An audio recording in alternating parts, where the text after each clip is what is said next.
Roger, on scene now. You said the chainsaw guy's in the garage? Yeah, you go kill that son bitch, you hear me?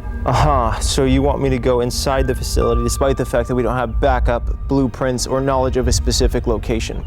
You can handle it. He's a retard. That's correct. A retard with a chainsaw. I want you to go in and kill that little chainsaw retard right now. Yeah, that's not gonna happen. I wasn't asking. Do it. Nope. Are you some kind of pussy? Am I still alive? You are in so much trouble when you get back, mister. Better that than dead. You.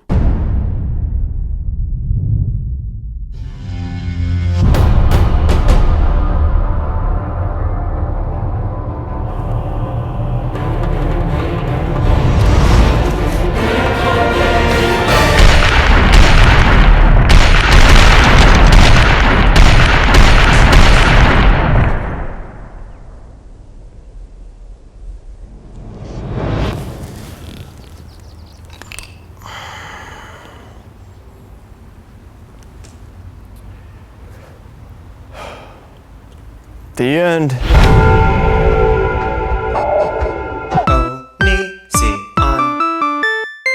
You can handle it. He's a retard.